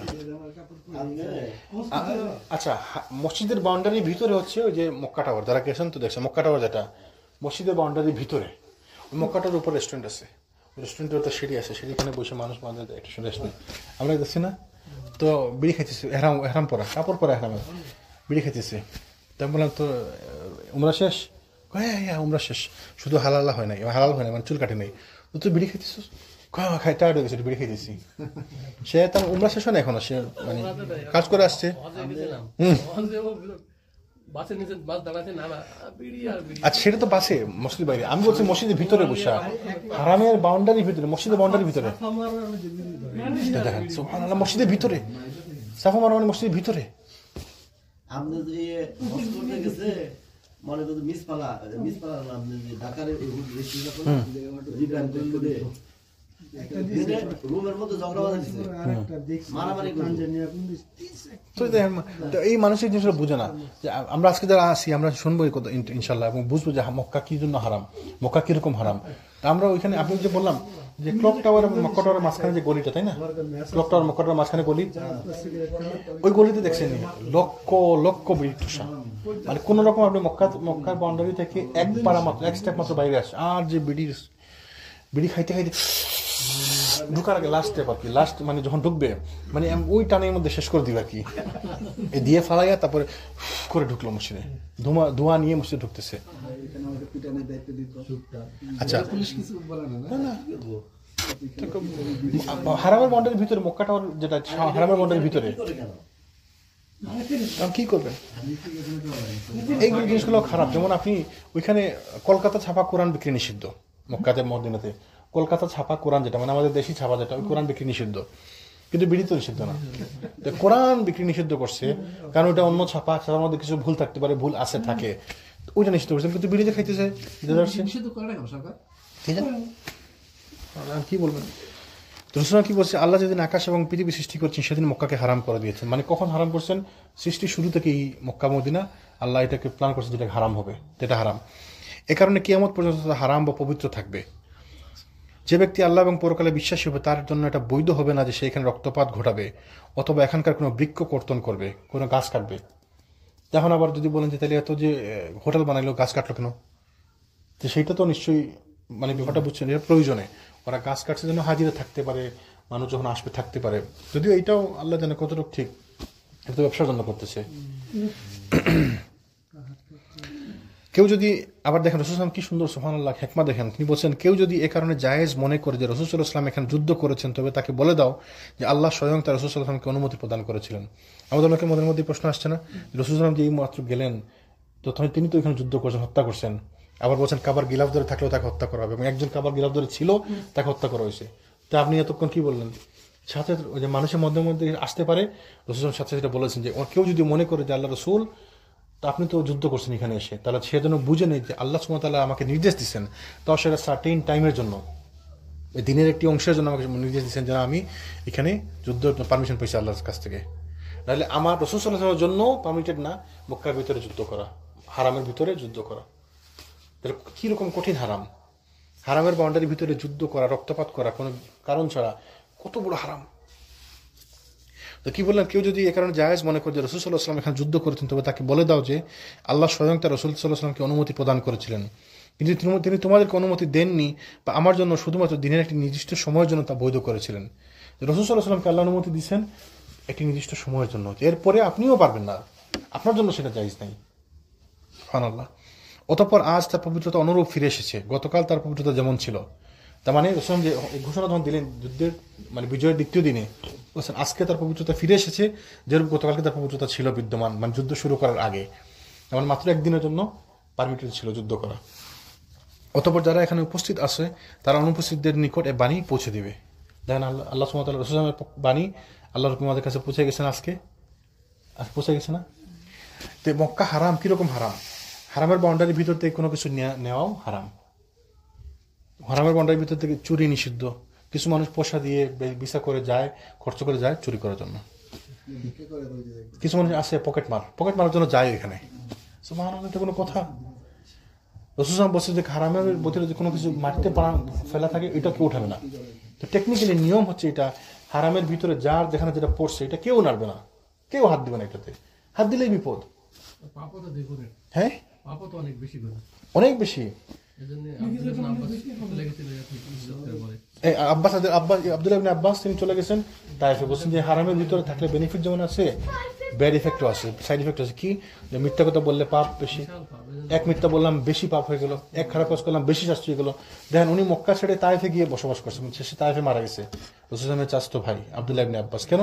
কারণ মক্কাতে থাকার জন্য সুবিধা আছে, অসুবিধাও আছে, বেশি সুবিধা, অসুবিধা বেশি। তা আমার এত পারবো না, আমি তাইফে চলে যাই। আল্লাহ হেফাজত করুন। মানুষ মক্কা মদিনাতে যায়, ওখানে গিয়ে হারাম কাজ করতেছে, খারাপ কাজ করতেছে, হোটেলে খারাপ। আপনি যে হোটেলে খাবার বিক্রি করতেছেন, পুরানা বাসি খাবার বিক্রি করতেছেন, যেটা এলাউড না, গুনাহ করতেছেন না? কাপড় বিক্রি করতেছেন, 2 নম্বরই ধান্দা বান্দা করতেছেন, তারপরে বিড়ি খাইতেছেন, মারামারি করতেছেন, কত মারামারি, কত ঝগড়াঝাটি, কত ঝগড়াঝাটি করে মানুষজন। আচ্ছা সেটা তো নয়, আপনি কিছু করার নাই যে মানুষ হজ করতে আসছে, উমরা করতে আসছে, সেটা তারপরে একটা সতর্ক থাকতে আমরা। কিন্তু এই যে মানুষ যে ফাহিশা কাজগুলা করে, মানুষ যায়, কিন্তু বললাম না আমার এক আত্মীয়, ওই যে আমার এক আত্মীয় বললাম না গেছে, জীবনে বিড়ি খায় নাই, হজ করতে গেছে, হজ থেকে আসার পর দিকে বিড়ি খায়। আমার বিড়ি খান, বিড়ি কবে শিখলেন বিড়ি খাওয়া? ওই যে হজে গেছি, গিয়ে বন্ধু বান্ধবের সাথে বিড়ি খাই, ওই খুব মজা লাগছে, শিখেছি, অনেক মজা হয়েছে। হজের সফর খুব মজা হয়েছে, সে ভ্যাকেশনে গেছে, হজের সফরে গিয়ে বিড়ি খাওয়া শিখে আসছে। সুবহানাল্লাহ, দেখছে। তারপরে রাসূল সাল্লাল্লাহু আলাইহি ওয়াসাল্লাম অতিরিক্ত বর্ণনায়, অন্য বর্ণনা অতিরিক্ত বর্ণনা আছে, লা ইয়াদিদু শাওকাহু ওয়ালা ইয়ানফিরু সাইদাহু। এখানে কোনো কাটা বৈধ নয়, কোনো গাছ কাটা বৈধ নয়, শিকার তাড়ানো করা ঠিক নয়, এবং পড়ে থাকা কোনো জিনিস উঠানো ঠিক নয়। হাদিস, পড়ে থাকা কোনো জিনিস উঠানো ঠিক নয়, তবে সে ব্যক্তি নিতে পারে যে সম্পর্কে প্রচার করবে। মানে আপনি যদি ওই যে বলেন হাত দিলেই বিপদ, আপনি হাত দিয়েছেন, তার মানে এটাকে আপনি দায়িত্ব নিয়ে নিলেন, এটা প্রচার করবেন, প্রসার করবেন, কাউ পৌঁছায় দিবেন। একটি ঘটনা শুনছিলাম, জানি না সত্য মিথ্যা। এক লোক, খুব পয়সালা এক লোক, তার এক মেয়ে আছে, কুমারী মেয়ের জন্য জামাই খুঁজতেছে।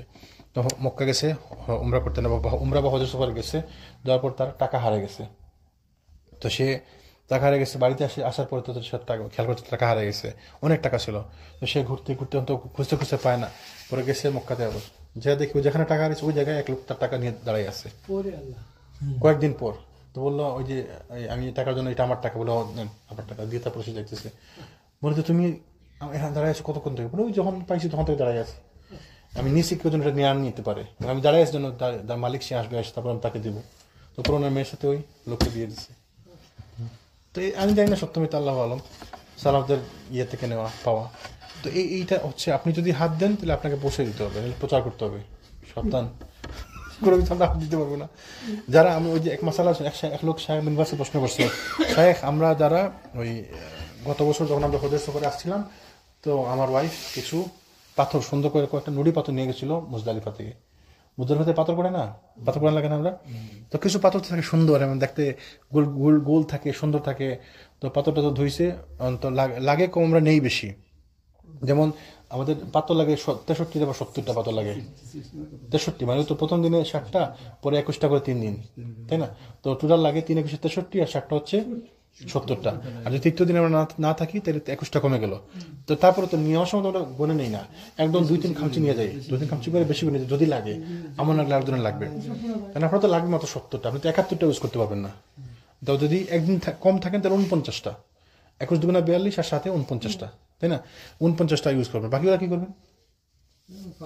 ওইখানে ফেলাই দিতে হইব, ওই মিনাত ওই জামারাত ওইখানে ফেলাই দেন। এখন অনেকে নিয়ে আসেন, ভুল করে যদি নিয়ে আসেন সেটা তো আপনি জানেন না, ওরা ভুল হয়ে গেছে। অনেকে সুন্দর দেখে নুড়ি পাথর থাকে, সুন্দর সুন্দর করে যাই নিয়ে যায়, স্মৃতি হচ্ছে স্মৃতি, এটা কোনো অপরাধ? আর আমি ওখান থেকে একটা স্মৃতি নিয়ে আসলাম, একটা পাথর, পাহাড় আর পাথরের পাথর, লক্ষ কোটি কোটি পাথর, সারাটা দেশই তো পাথর, আমি আর একটা দুটো নিয়ে কি হবে? তো নিয়ে আসছেন, তো বলছে শায়েখ আমি এটা নিয়ে আসছি, অনেকটা বলছে তোমাকে এটা ফেরত দিতে হবে। সেটা আসলে ওটা না, ওটা এক ধরনের শিরক, কারণ সে ওইটা মনে করে যে অনেকে এটাকে শিরক মনে করতে পারে। মাটি একটু আনলো যে মক্কা থেকে আনছি আমি, এইটারে ঘরে রাখবো। আর এই জিনিস একজন আমাকে বলছে যে মক্কা দিতেছে না, ইভেন যদি শিরক নাও হয় তাও ফেরত দিতে হবে। হ্যাঁ, শিরক হলে তো অপরাধ অবশ্যই, যদি আপনি শপিস হিসাবে নেন সেটা ফেরত দিতে হবে। তারপরে উনি বলছে তোমাকে এটা আইনে ফেরত দিতে হবে, কারণ এটা হারামের সম্পত্তি। জামারাতে গিয়ে মানুষ নামাজ পড়তেছে, মানুষ এগুলো বুঝে ব্যাখ্যা, মানুষের কোনো দিন আছে যেখানে যায় নামাজ পড়ে, যেখানে যায় নামাজ পড়ে, সব জায়গাতে নামাজের দরকার নাই। আপনি যে জামারাতে নামাজ পড়তেছেন, আপনি মানুষের অসুবিধা করতেছেন না, হাজারে হাজার মানুষ হাঁটতেছে, মানুষকে কষ্ট দিতেছেন, কিন্তু ঠিক না। অনেকে দেখছি, আমি আপনারা দেখছি না, যাই না, ওই যে বসে না যে তাওয়াফের পরে 2 রাকাত সালাত আদায় করতে হয় মাকাম ইব্রাহিমের পিছনে, কিছু লোক আছে ঠিক মাকাম ইব্রাহিমের পিছনে দাঁড়ায় যাবে, আর যে এখান থেকে লক্ষ লক্ষ মানুষ হাঁটা করছে, হাজার মানুষ হাঁটাচলা করছে, আপনি এখানে দাঁড়ান কেন? পিছনে যান, নামাজের জায়গা আছে। মানুষের কষ্ট তো হারাম, তো এই জিনিসগুলো মানুষ বোঝে না। আমাদের দেশের মালুমেরা এগুলো শিখতে দেয় না। পিছনে পড়ো, এটাই তো দায়িত্ব। মানুষ এই জন্য আমাদেরকে জানতে হবে, শিখতে হবে। তোমরা যেটা আলোচনা করতেছিলাম যে হারামের জন্য করেছে, এখানে অনেক জিনিস, গাছ কাটা নিষেধ, শিকার করা নিষেধ, পশুপক্ষী হত্যা করা নিষেধ, এমনি আজের কথাবার্তা বলা নিষেধ, হারাম কাজ নিষেধ, এই হালাল অনেক জিনিস এখানে নিষেধ। আচ্ছা, তারপর রসুল বলছে কোনো প্রকার ঘাস উপড়ানো যাবে না, কোনো প্রকার ঘাস উপড়ানো যাবে না। তখন আব্বাস তার চাচা আব্বাস বলেন, ইয়া রাসূলুল্লাহ, কিন্তু ইজহার ঘাসের অনুমতি দিন আমাদের। ইজহার মানে এক ধরনের ঘাস তারা ব্যবহার করে, ওই চা এবং ঔষধ হিসেবে ব্যবহার করে, বা বিভিন্ন কাজে ব্যবহার করা হতো। বলছে এই ঘাস তো আমাদের দরকার, এবং এটা তো আগাছার মতো, থাকলে তো আগাছা হয়ে গেল, না থাকলে উঠাইলে আমরা কাজে লাগাইতে পারি। তো তুমি বলতে ঠিক আছে, ইজহারের অনুমতি দেওয়া হলো, ওই ঘাসের অনুমতি দেওয়া হলো। তাহলে শুধুমাত্র ওই ঘাসটা অনুমতি দিচ্ছে যাতে এটাকে, যেহেতু এটা কাজে লাগান যায়, এই জন্য তাকে শুধুমাত্র এটা অনুমতি দিচ্ছে। কারণ এটি হচ্ছে কর্মকার বা বাড়ির নিত্য প্রয়োজনীয় জিনিস। তো রাসূল সাল্লাল্লাহু আলাইহি ওয়াসাল্লাম বললেন ইল্লাল ইজহার, মানে ইজহার ছাড়া, ইজহারের অনুমতি থাকলো। সময় আসেনি, 2 মিনিট আছে। আচ্ছা, ওই দিন বনু খুজা বনু লাইসের এক ব্যক্তিকে হত্যা করেছিল, কারণ জাহেলিয়াত আমলে বনু লাইসের হাতে তাদের এক ব্যক্তি নিহত হয়েছিল। তো ওই দিন এক লোক হত্যা করা হয়েছে তার ওই আগের দিনের প্রতিশোধ হিসাবে। তো তাকে হত্যা করা হয়েছে যুদ্ধের জন্য না, যুদ্ধের সুযোগে তাকে প্রতিশোধ নেওয়ার জন্য হত্যা করেছে। ধরেন এক্সাম্পল, আমাদের মধ্যে যুদ্ধ লাগছে, ইসলামের জন্য যুদ্ধ, ফি সাবিলিল্লাহ, তাই না, কিতাল ফি সাবিলিল্লাহ। তো আমি যুদ্ধে আছি, আপনি আমার শত্রু, আপনি যুদ্ধে আছেন। তো যুদ্ধের সুযোগে আমি ভাবলাম যে যা পাইছি আজকে কতল করে দিব, কেউ কিছু বলতে পারো, যুদ্ধের সুযোগে আমি তো মারছি। আপনি শত্রুপক্ষের ঠিক আছে, কিন্তু আমি আপনাকে আল্লাহর জন্য মারিনি, আমি মারছি কারণ আপনাদের নামের সঙ্গে শত্রুতা ছিল, এবং চান্সের সুযোগে আমি আপনাকে মেরে দিলাম। তাহলে সেটার জন্য তাহলে বিধান কি? রক্তপাত দিতে হবে। ওই যে ওই রক্ত মুক্তিপণ, ওটা কি বলে, সোনের পান, ব্লাড মানি দিয়া, ব্লাড মানি দিতে হবে। রাসূল বলেন যে, ওহে খুজা সম্প্রদায়ের লোকজনেরা, তোমরা নিজেদের হাতকে হত্যা এবং খুন হতে নিবৃত্ত রাখো, কারণ হত্যা যদি কোনো উপকার পাওয়া যেত তাহলে যত হত্যা সংঘটিত হয়েছে তা থেকে কোনো না কোনো উপকার লাভ হতো। এবং কোথায় সে লাভ? মানে হত্যাতে কোনো লাভ হয় না, এই মানুষকে মারা যাতে কোনো লাভ নাই। কত মানুষ মারা গেছে, কোনো লাভ হয়েছে? কোনো লাভ হয় নাই। ওইটা যা লাভ যদি হয় সেটা হচ্ছে সীমিত সময়ের জন্য, টেম্পোরারি। ওই মানুষকে হত্যা করে কোনো লাভ হয় না, বরঞ্চ হত্যা করা অপরাধ, কঠিন অপরাধ। আল্লাহ সুবহানাহু ওয়া তাআলা কোরআনে বলছে, কেউ যদি বিনা কারণে কোনো মানুষকে হত্যা করে সেজন্য পুরো মানব জাতিকে হত্যা করলো। ইসলাম এই জন্য খুব গুরুত্বপূর্ণ, দিন জানা খুব গুরুত্বপূর্ণ ব্যাপার। দিন জানতে হবে আমাদেরকে, যে আমি যে তাকে হত্যা করবো কোনো কারণ ছাড়া, হুদাই আমি কি জন্য? রাসূল বলেন কি আমাদেরকে একটা সময় আসবে যাকে হত্যা করা হয়েছে জানে না তাকে কেন হত্যা করা হয়েছে, আর যে মারবে সে জানে না আমি কেন মারছি। হয়েছে না এরকম? কত মানুষ মারা যায়, এই যে ফিলিস্তিনের ছেলেগুলো মারা যেতেছে, বাচ্চা ছেলেগুলো মেয়েগুলো মারা যেতেছে, তাদের অপরাধ কি? কোনো অপরাধ নাই তাদের, এরা জানেই না আমাকে কেন মারা হইতেছে। আর যে মারছে সেও জানে না কি জন্য মারছে, সে হয়তো জানেই না কি কখন যুদ্ধ শুরু হয়েছে, কি জন্য যুদ্ধ শুরু হয়েছে। তো এই মানুষ জানে না কে কাকে কখন কিভাবে কেন মারতেছে। রাসূল সাল্লাল্লাহু বললেন যে তোমরা নিজেদেরকে হাতকে হত্যা এবং খুন থেকে বিরত রাখো, কারণ হত্যা যদি কোনো উপকার পাওয়া যেত তাহলে এ যাবৎ যত হত্যা সংঘটিত হয়েছে তাতে কোনো উপকার লাভ সম্ভব হতো, কিন্তু কোথায় সে লাভ? তোমরা এমন একজন হত্যা করেছো যার শোণিতপাতের বা রক্তপাতের খেসারত অবশ্যই আমাকে দিতে হবে, যেহেতু আমি কমান্ডার, তাহলে আমার দায়িত্ব, আমাকে দিতে হবে এটার মানে ব্লাড মানি আমাকে দিতে হবে এটা। অতঃপর ইসলাম যদি কেউ কাউকে হত্যা করে তবে নিহত ব্যক্তির উত্তরাধিকারীদের দুটি বিষয় অধিকার থাকবে, হয় তারা নিহত ব্যক্তির বিনিময়ে হত্যাকারী হত্যা করবে কিন্তু শোণিতপাতের খেসারত গ্রহণ করবে, মানে কিংবা তাহলে হয় তাকে দুইটা হত্যার অপরাধ মানে সাজা দুইটা অধিকার থাকে। এক হচ্ছে আপনি তাকে হত্যা করবেন, ধরেন এক্সাম্পল আপনি আমার ভাইকে হত্যা করছেন, তাহলে আমি পরিবার হিসেবে আমার দায়িত্ব অধিকার হচ্ছে দুইটা, আমি চাইবো যে আপনাকে হত্যা করা, হত্যা বদল হত্যা, অথবা আপনি আমাকে ব্লাড মানি দিবেন। ব্লাড মানি কি? 100 উট সম পরিমাণ মূল্য, 100 উটের মূল্য অথবা 100 উট। অন্য এক বর্ণনা আছে এরপর ইয়েমেনের শাহ নামক এক ব্যক্তি ওইখানে দাঁড়িয়ে আরজ করে, ইয়া রাসূলুল্লাহ আমার জন্য তা লিখে দিন। তো রাসূল বলেন যে শাহের জন্য তা লিখে দাও। তখন এক লোক লিখে নিল আর কি হাদিস। তো মোটামুটি আলহামদুলিল্লাহ আজকে আমরা থামি। আমাদের জন্য সবসময় বলি যে আমাদের জন্য প্রত্যেকটা মুহূর্তে শিক্ষা রয়েছে, আমাদের জীবনে প্রত্যেকটা মুহূর্তে শিক্ষা রয়েছে, এবং আমাদের খেয়াল রাখতে হবে অবশ্যই আমাদের ঈমান হচ্ছে এটা, রাসূল সাল্লাল্লাহু আলাইহি ওয়াসাল্লাম যা বলছেন যা করছেন প্রত্যেকটা কাজের পিছনে যুক্তি আছে। আপনি বুঝতেছি না, যেমন ওই যে ইস্তেগফারের ব্যাপারটা বললাম যে প্রতিদিন যদি 100 বার ইস্তেগফার করি তা মাঝে মাঝে মনে হইতে পারে 100 বার ইস্তেগফার করলে আর কি, কিন্তু আপনি বুঝেন নাই 100 বার ইস্তেগফার মানে কি আপনাকে ওই যে ঘুমের সময় বাদ দিলে, খাওয়ার সময় বাদ দিলে, বাথরুমের সময় বাদ দিলে যে 12-14 ঘন্টা সময় থাকে, তার মানে আপনাকে প্রতি ঘন্টা এভারেজ 10 থেকে 12 বার ইস্তেগফার করতে হবে প্রতি ঘন্টায়। তার মানে প্রত্যেক 5 থেকে 10 মিনিটে আপনাকে একবার ইস্তেগফার করতে হবে। তারপরে জানেন না ওই যে 5 মিনিট যে গুনাহটা করছেন হয়তো গুনার জন্য মাফ চাইলেন, পরবর্তী 5 মিনিটে আপনি ইস্তেগফার করবেন, কারণ হয়তো এই বিগত 5 মিনিটে আপনি গুনাহ করছেন না জানায়। বুঝছেন, দোয়া শিখিয়ে দিচ্ছেন আমাদেরকে। যেমন শিরকের ব্যাপার হচ্ছে আল্লাহুম্মা ইন্নী আসআলুকা আল্লাহুম্মা ইন্নী আউযু বিকা আন উশরিকা বিকা ওয়া আনা আ'লামু ওয়া আস্তাগফিরুকা লিমা লা আ'লামু। আল্লাহ আমাকে আপনি শিরকের গুনাহ থেকে মুক্ত রাখুন যেটুকু আমি জানি, এবং লিমা লা আ'লামু যেটুকু আমি জানি না। তার মানে না জানাই আমাদের শিরক হইতে পারে, তাহলে জানা এবং না জানা সবকিছু থেকে আমাদের মাফ চাইতে হবে। এই জন্য আমাদেরকে সব থেকে সেফ হচ্ছে ইস্তেগফার করতেই থাকেন। ক্ষতি কি? ইস্তেগফার করলে কত লাভ। গুনাহ হলে গুনাহটার জন্য আল্লাহর কাছে মাফ চাইলাম, আর আমি যে ইস্তেগফার ব্যস্ত আছি, আমি আজারে কথা বলতেছি না। কথা বললেই বিপদ, কথা এমন জিনিস, কথা বললেই জিহ্বা, রাসূল বলছেন যে কেউ তার 2 চোয়ালের মাঝখানে জিনিস, 2 রানের মাঝখানে জিনিসের হেফাজত করে, আমি তার জন্য জিম্মাদার, জান্নাতের জিম্মাদার। ধরে জিহ্বাকে মারতে পারে, তোর জন্য আমি দুজখে যাবো। জিহ্বা কঠিন জিনিস, এই জিহ্বার কারণে আমরা মানুষকে কষ্ট দিই। আহারে মানুষকে কষ্ট দেয় কি অপরাধ আমরা জানি না। ওই যে বললাম না, একটা মুস্তাকিম ভাই বলছিলাম না, আপনি হয়তো জানেন না আজকে আমার এই বিপদ, আমার এই বিপদ কেন আজকে, আমি তো কত ভালো লোক, আমি তো কত কিছু, আমি কোনো কাউকে ক্ষতি করিনি। আপনি জানেন না, আপনি যে ওই লোককে বলছেন এই ওই সে মনে কষ্ট পাইছে, তার বদ্ধ দিয়ে দিচ্ছে, বদ্ধ লাগছে, মানে আপনি তো খুঁজেই পাবেন আমি কি অপরাধ করলাম। কিন্তু আপনার যে অভ্যাস, আপনি মানুষকে হেট করে বলেন সবসময়, কষ্ট পাইছে অবশ্যই, সুবহানাল্লাহ, জিহ্বার কারণে জাহান্নাম। রাসূল সাল্লাল্লাহু আলাইহি ওয়াসাল্লাম কি বলছে, নম্র ভদ্র ব্যবহার করতে হবে। আপনার ব্যবহারের কারণে কত মানুষ কষ্ট পাইতেছে। আপনি লোক বলো নামাজ পড়েন, সালাত আদায় করেন, কিন্তু সে যে আপনাকে বদ্ধ দিচ্ছে, আপনি তো জানেন না যে আপনি তাকে কষ্ট দিচ্ছেন, তাহলে আপনি তার কাছে মাফও চান নাই, আর আপনার এটা মাফ হয় নাই। হক্কুল ইবাদ, তার কাছে আপনি জানেন না, আপনি তো মনে করেন যে আপনি তাকে কষ্ট দিচ্ছেন, সে তো কষ্ট পাইছে, তা আপনি জানলেনই না, এই জন্য মাফও চাইলেন না, এবং তার এটা ওই আপনার গুনাহটা থেকে গেল, কিয়ামতের দিন আপনি যেয়ে পাবেন। হ্যাঁ, কষ্ট পায়, তো এই জন্য বলতে হবে না, যেটা সুন্দরভাবে বলতে হবে। রাসূল আমাকে সবাই কিভাবে বলছে, অনেক সময় আছে যে আপনি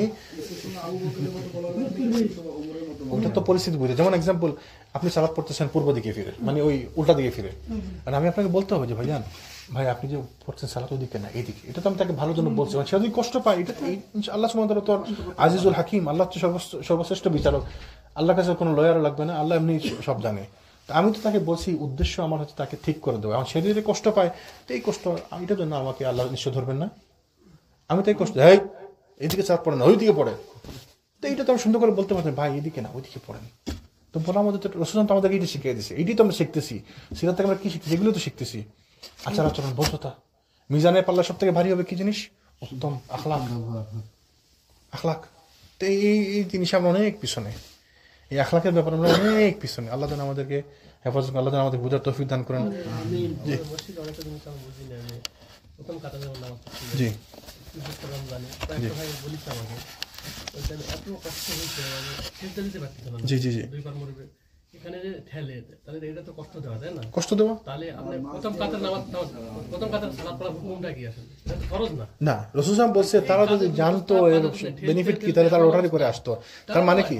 তার মানে হচ্ছে যারা সবাই সুযোগ পাবে না, রাসূল সাল্লাল্লাহু আলাইহি ওয়াসাল্লাম তো বলছে তারা যদি জানতো বেনিফিট কি, তাহলে তারা লটারি করতো। তার মানে কি? তার মানে সবাই সুযোগ পাবে না। কারণ এখানে যদি 100 লোক থাকে, 100 লোক কি প্রথম কাতার সুযোগ পাবে? ধরুন আচ্ছা, আমাদের মসজিদটা ছোট, ধরলাম প্রথম কাতার 11 জন জায়গা হয়। আর যদি এমন বড় মসজিদ হতো যেখানে প্রথম কাতারে 1000 লোক জায়গা হয়, তারপরে কেনা হইতো? যেদিন লোক 2000 হইতো ওদিন সবাই প্রথম কাতার পাইতো। এদের ইলামান মসজিদে এক কাতারে 55 জন লোক জায়গা হয়, তো যখন 56 জন হবে তখন আমি যেটা বলতে চাচ্ছিলাম, এই মুস্তাহাব কাজের জন্য হারাম কাজে লিপ্ত হয়, এক্স্যাক্টলি কত বড় অপরাধ। এক্স্যাক্টলি। মানুষ ওই যে কালো পাথরে চুমা দিতে গিয়ে মানুষকে কষ্ট দেয়, মাগিরা মুইরা এমন হয়েছে একজনকে এমন ভাবে গোতা দিচ্ছে জানেই নি এই লোক হসপিটালে, এমন হইতে পারে না? এগুলো করাটা তাহলে আপনি মুস্তাহাব কাজের জন্য হারাম করতেছেন।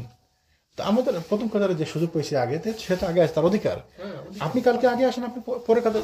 ফাঁকা পান পরে ঢুকবেন, ঠেলাঠেলি করা হয়েছে। জি ইনশাল্লাহ। আমরা প্রত্যেক শুধু এই ক্ষেত্রে না, ওদের প্রত্যেক, আমি যেমন পার্কিং করতে সময় বলি না যে আমি যে ডাবল পার্ক করে রাখলাম, আমার কারণে পিছনের গাড়িটা অ্যাক্সিডেন্ট হতে পারে, আমি জানলামই না।